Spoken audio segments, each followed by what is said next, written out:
Sabrina sighed and sipped her orange juice, her gaze fixed on the clock.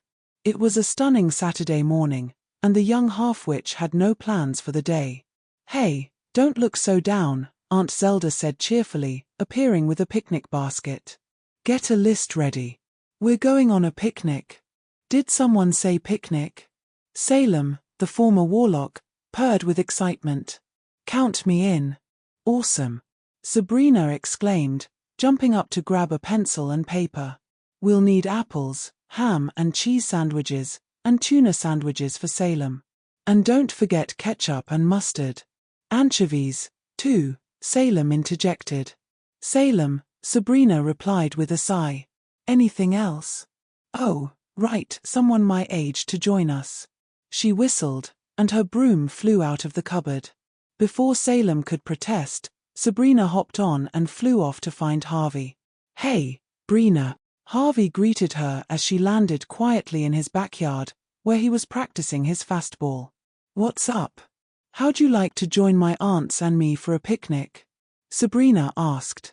"There's a park in Greendale?" Harvey looked puzzled. "Not in Greendale.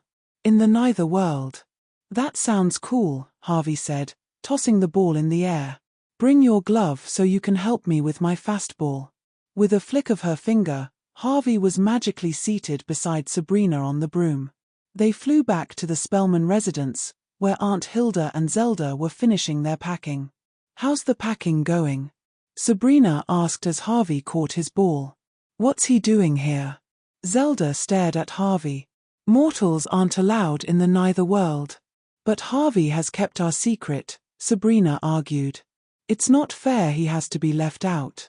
"Kid," Zelda said with a smile, "after 600 years, you'll learn that rules apply to everyone. I don't think there's a loophole for you." "A loophole?" Salem grinned mischievously. "I might have an idea." As Hilda and Zelda carried the picnic supplies to the attic, where the doorway to the other realm was, Salem jumped onto the table to get their attention. "Hold on a moment, Sabrina. There's a loophole your aunts haven't considered." "What's that?" Sabrina asked, eyes bright with hope, as Salem pointed to a jack-o'-lantern-shaped jar on top of the fridge. "Of course. Okay, spooky jar, I need a spell to turn Harvey into a witch." A ghostly spirit emerged from the jar and handed Sabrina a fortune cookie. She broke it open next to Harvey, and Salem could only hope that the Witches' Council would allow him to revert that way. "I think you should have used warlock instead of witch," Salem chuckled. "Well," Harvey said, his voice higher than usual, "what happened to my voice?" "Oh, Harvey, I'm sorry," Sabrina said. "Harriet seems like a better name," Salem remarked, as Harriet looked down at herself, unsure how to react to the transformation. "How do I look?" "Good enough to rival Gemstone," Sabrina teased with a smirk. "That's a lot of competition," Harvey added. "The spell for giving mortal powers can only be cast once a day," Salem explained. "If you change him back, Harvey won't be able to visit the Neither World." "Don't worry, Brina," Harvey reassured her. "It's just for the afternoon. Let's go." The three of them ascended to the attic, where Sabrina's aunts awaited beside the doorway to the Neither World. The two 600-year-old teenagers were at a loss for words.